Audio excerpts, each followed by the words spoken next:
느헤미야를 계속 살펴보고 있습니다. 느헤미야라는 이 한 사람 안에는 아주 센 정말 100만 볼트짜리의 초고압 전류가 느헤미야 안에 막 흐르고 있습니다. 이것은 하나님께서 느헤미야의 마음을 강력하게 감화하시고 감동을 주시고 그 마음을 움직이신 겁니다.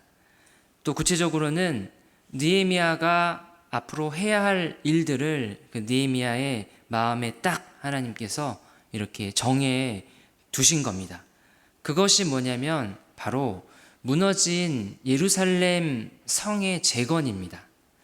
앞서 저희가 계속 반복해서 살펴보고 있듯이 어느 날 느헤미야에게 예루살렘 성벽이 무너졌다는 소식이 들려졌습니다.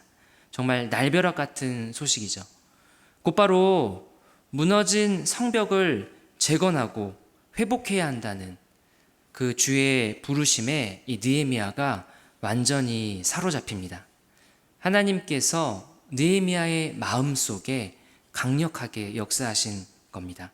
그 후로 느헤미야는 이제는 이전과는 똑같은 삶을 살 수가 없습니다. 느헤미야에게 있어서 이전과는 다르게 이제 앞으로 가장 중요한 일은 뭐냐면 이 무너진 예루살렘 성벽을 다시 쌓아 올리며 재건하는 일이었습니다.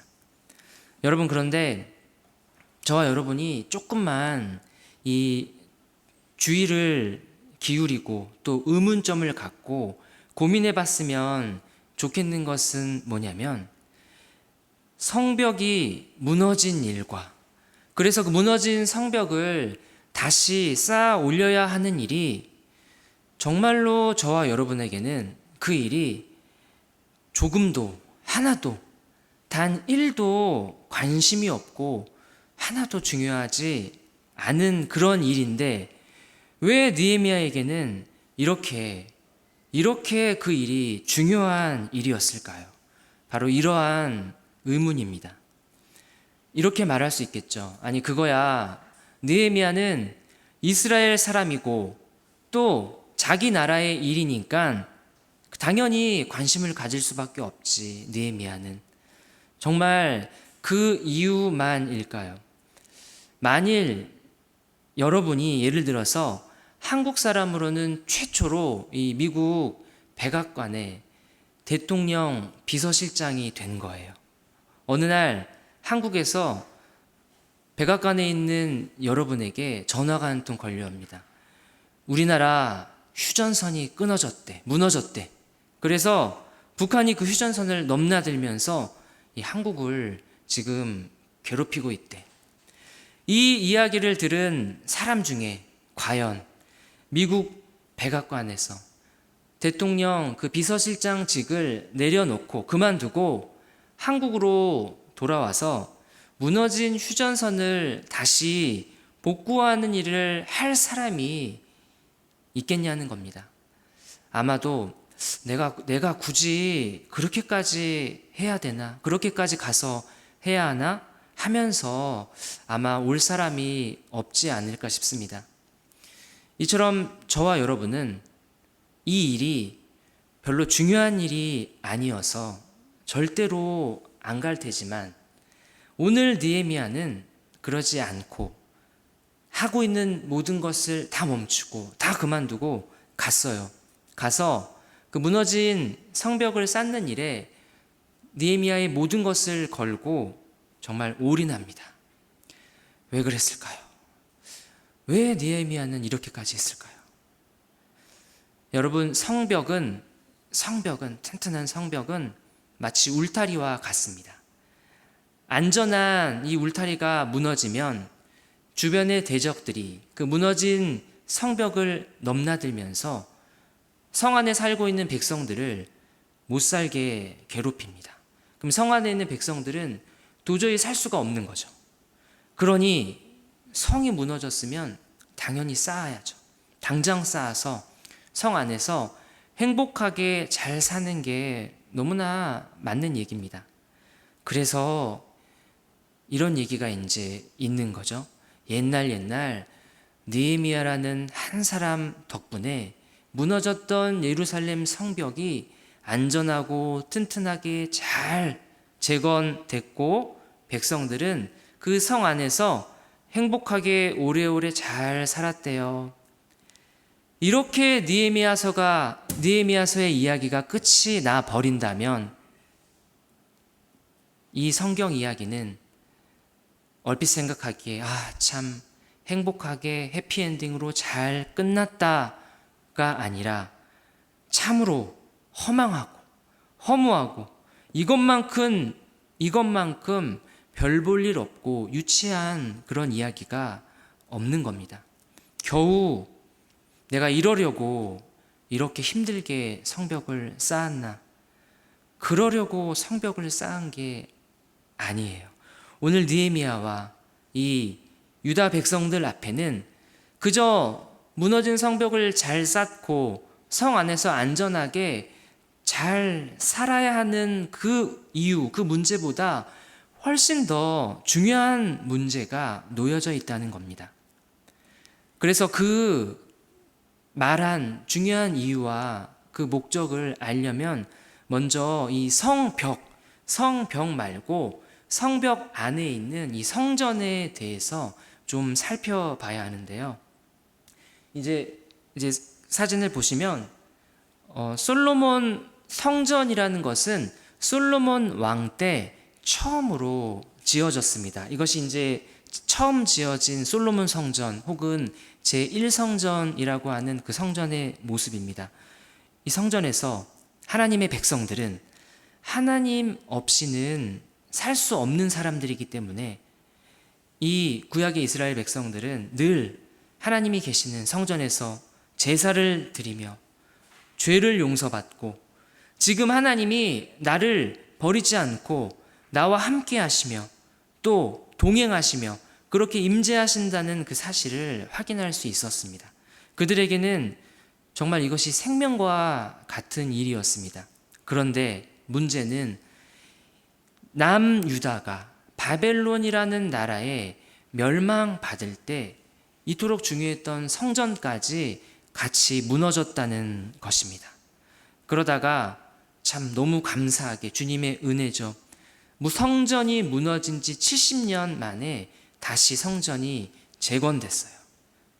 근데 문제는 성전은 재건돼서 백성들이 다시 하나님께 제사 드리는 일이 가능해져서 너무 좋았지만, 그렇지만 성전은 있는데 성벽이 무너져서 없기 때문에 대적들이 성 안으로 마구 침입해 들어왔고, 백성들은 그 침입해 들어온 대적들 때문에 도저히 성 안에서 안전하게 거주할 수 없었던 겁니다.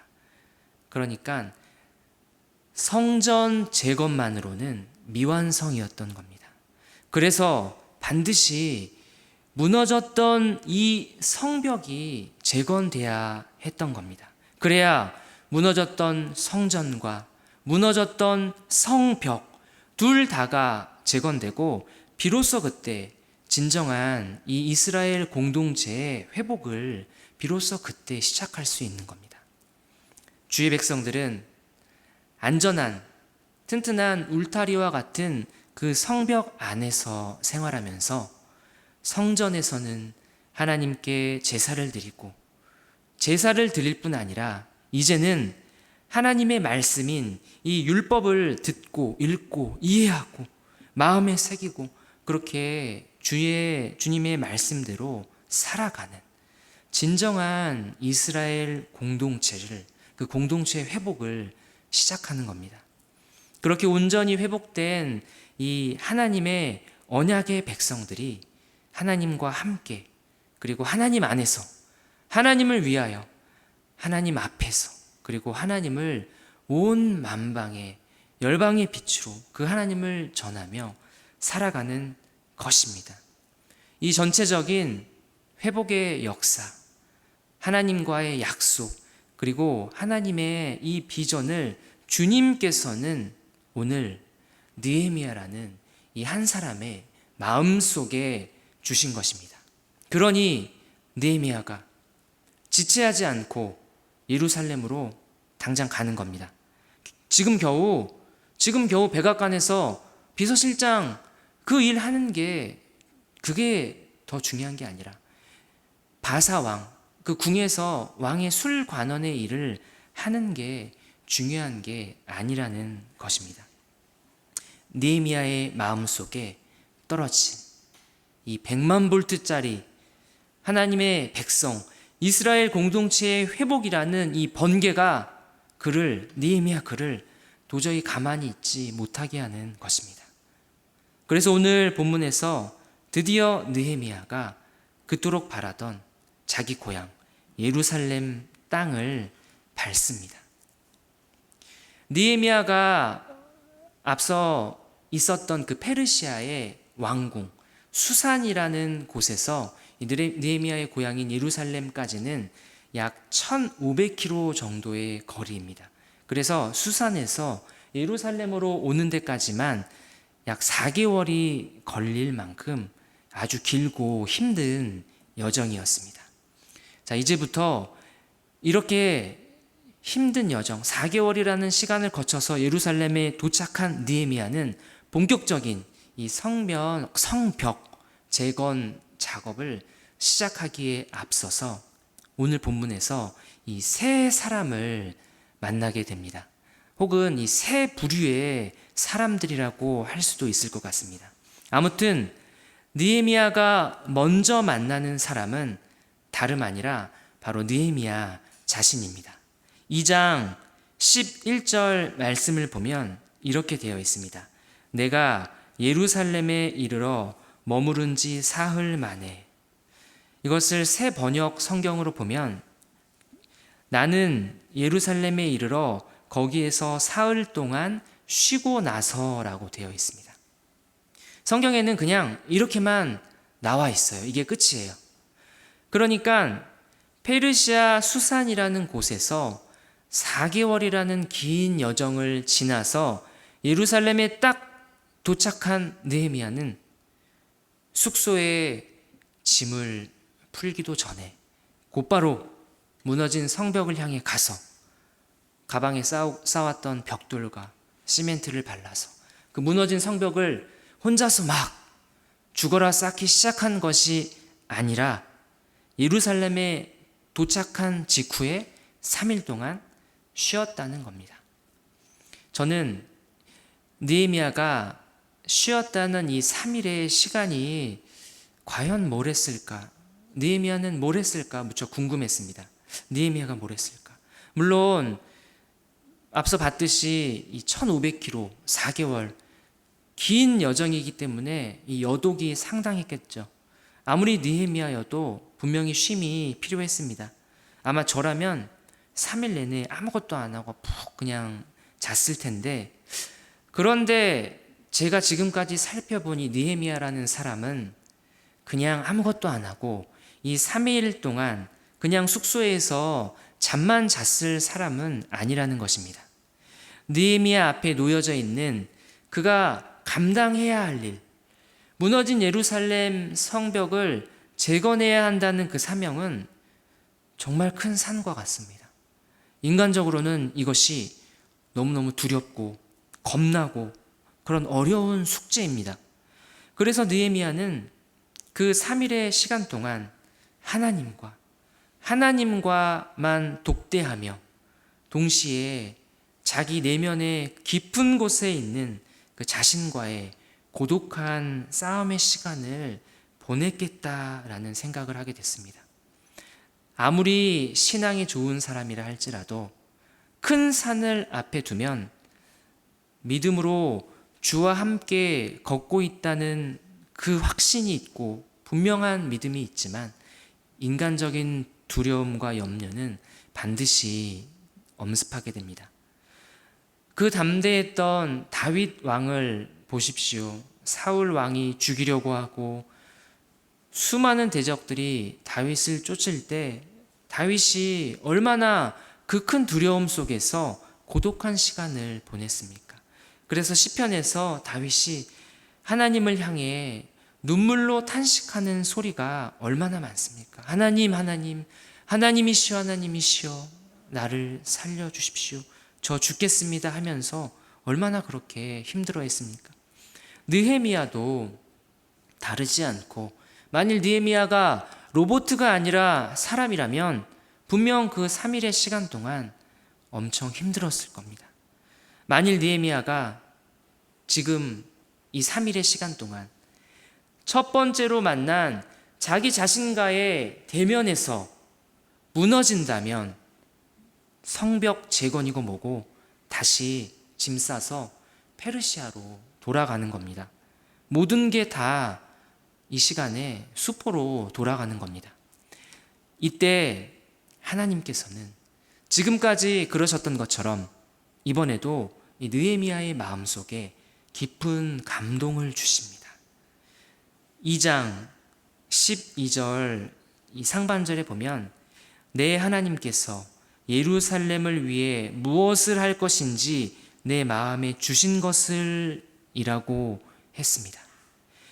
이 성경 구절을 이 영어 성경에서 그대로 직역을 하면 나의 하나님이 나의 마음 안에 넣어주신 무엇이라고 해석할 수 있습니다.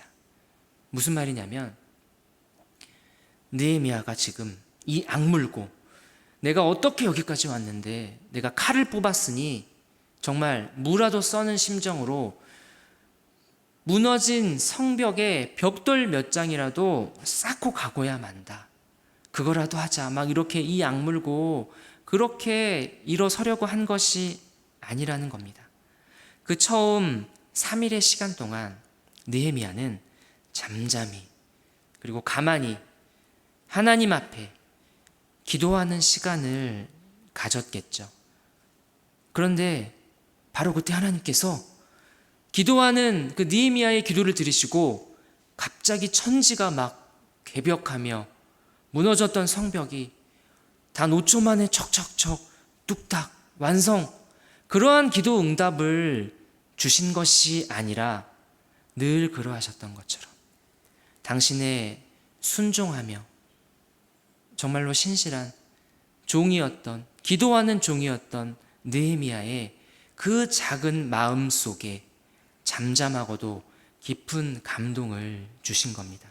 그 감동의 내용이 무엇인지는 느헤미야도 밝히고 있지는 않습니다. 하지만 그것이 무엇이든 간에 분명한 것은 오늘 느헤미야는 그 첫 번째 만남, 자기 자신과의 그 만남에서 무너지지 않았고 오히려 그 시간을 하나님을 더욱 깊이 만나는 시간으로 가지며 곧바로 그 밤에 일어나서 무너진 성벽을 향해 나아갔다는 것입니다.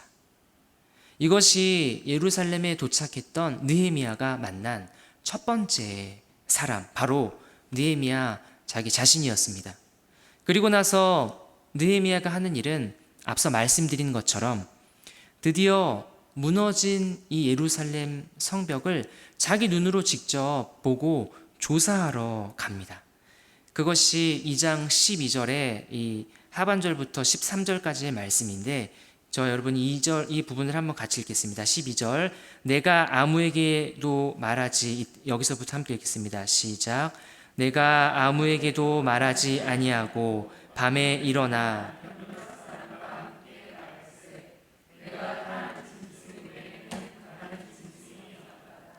그 밤에 골짜기 문으로 나가서 용정으로 본문에 이르는 동안에 보니 예루살렘 성벽이 다 무너졌고 성문들은 불탔더라. 느헤미야가 지금 뭐하고 있냐면 정말 밤에 조용하고 은밀하게 마치 임금님이 자맹을 하는 것 같이 이렇게 하고 있습니다. 그런데 여러분 가만 생각해 보면 무너진 성벽을 다시 쌓아 올리는 일은 기쁜 일인가요? 슬픈 일인가요? 기쁜 일이죠. 그래서 유다 백성들이 현수막 하나 딱 크게 걸고 축 재건 딱 이렇게 할 만도 한데 지금 예루살렘의 상황은 전혀 그런 상황이 아니라는 겁니다. 왜냐하면 예루살렘 성벽, 무너졌던 예루살렘 성벽이 다시 재건되는 일은 느헤미야와 유다 백성들 빼고는 주변에서 다 싫어하고 다 반대하는 일이기 때문입니다. 그래서 예루살렘 주변에 있는 대적들은 심지어 이 유다 공동체 내부에도 첩자를 딱 심어 놓고 어떻게든 이 무너진 성벽이 재건되는 것을 반대하려고 했습니다. 마치 이것이 우리나라 일제 침략기에도 독립운동가들 중에도 이 일본군의 지령을 받는 그러한 첩자 노릇을 했던 밀정들이 있어서 독립운동을 방해했던 것과 같은 거죠. 이러한 상황을 느헤미야는 지혜롭게 피해 갑니다. 그리고 나서 느헤미야가 두 번째 만난 사람은 누구냐면 바로 유다 백성들입니다. 느헤미야와 유다 백성들이 처음 만났던 그 첫 만남은 여러분 어땠을까요? 유다 백성들은 어떤 상태였냐면 지금 이 예루살렘 성벽이 무너진 채 굉장히 오랜 시간 동안 대적들에게 능욕받고 짓눌려 있었습니다. 그러니 이 백성들이 수동적이고 의기소침하고 그러면 자연스럽게 사람은 변화를 싫어합니다. 변화를 두려워하고 개혁을 겁내합니다. 한마디로 유다 백성들은 무너진 성벽이 재건되는 일에 적극적이지 못한 채로 엄두도 이것은 이 성벽이 무너진 건 엄두도 못 낼 일이야 생각하고 포기할 수도 있었을 것이라는 겁니다. 이러한 백성들에게 느헤미야는 이렇게 말합니다. 그것이 17절인데 함께 읽겠습니다. 17절 말씀 시작. 후에 그들에게 이르기를 우리가 당한 공경은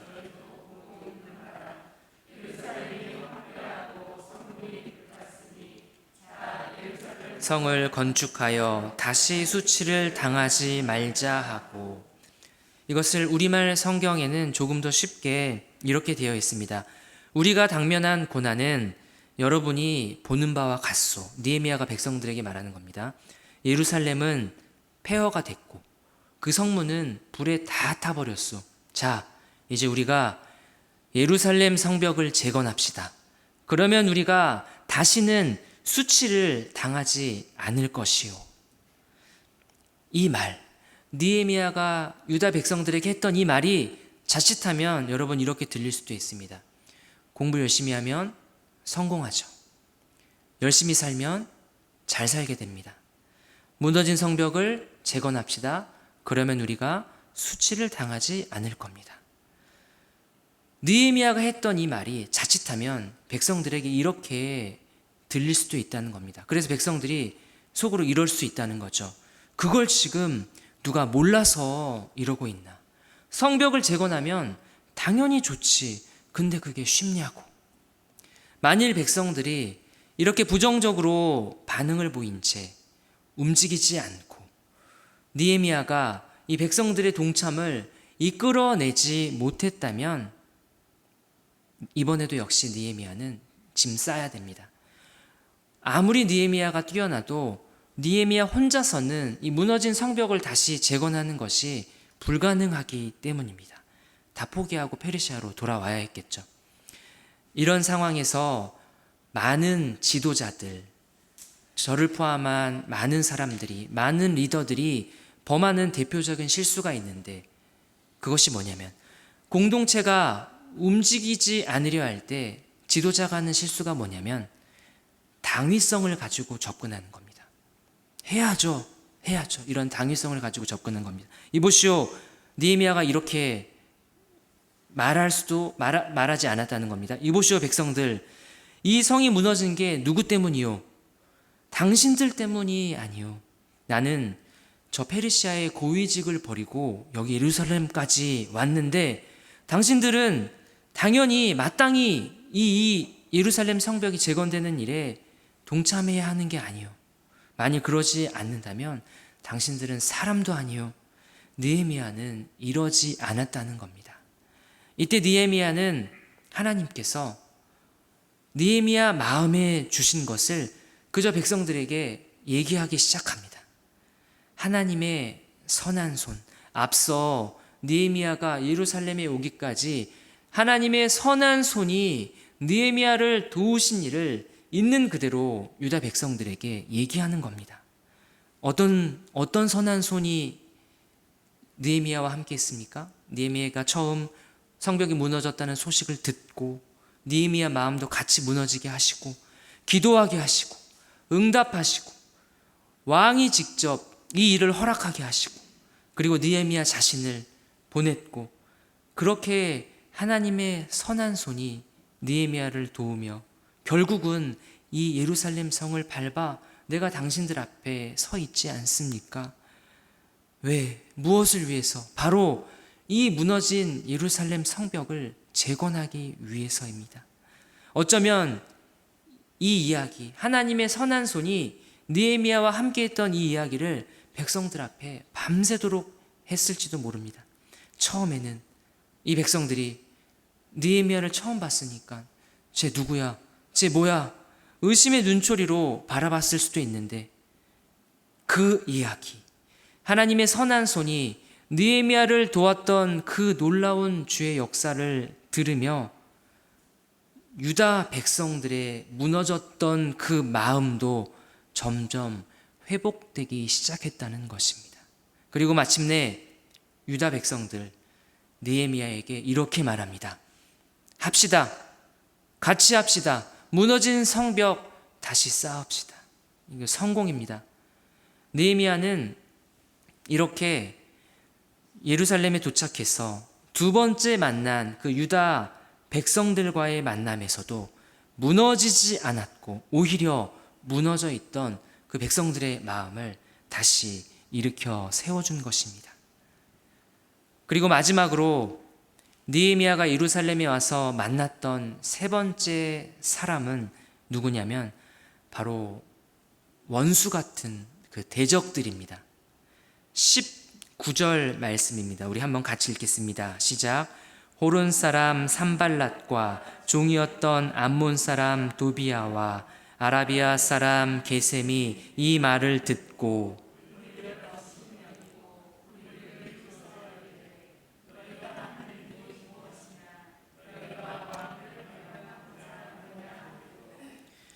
산발랏과 도비야와 게셈 이렇게 세 명의 대적들이 등장합니다.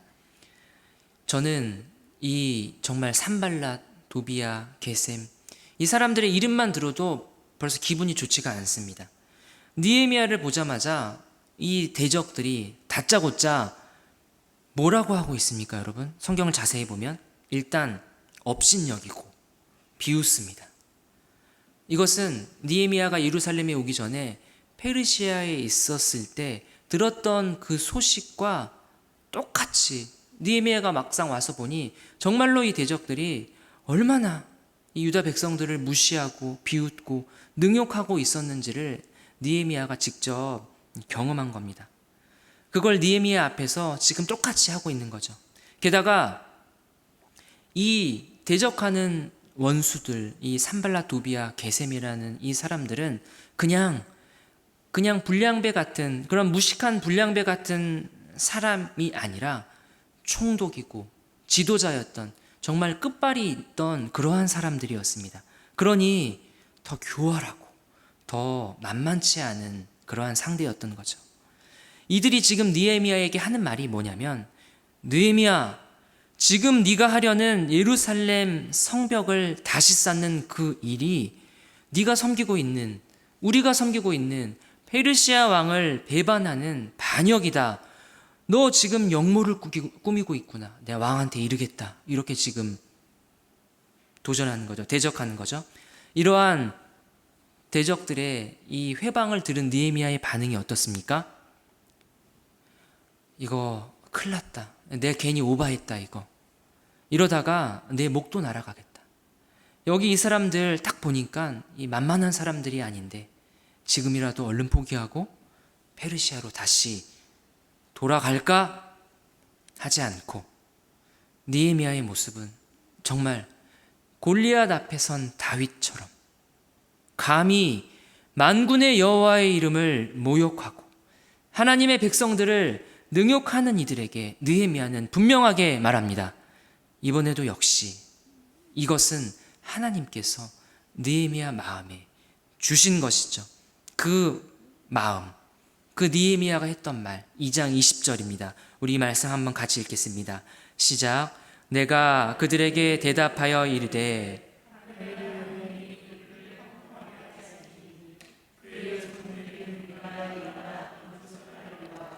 오직 너희에게는 예루살렘에서 아무 기업도 없고 권리도 없고 기억되는 바도 없다 하였느니라.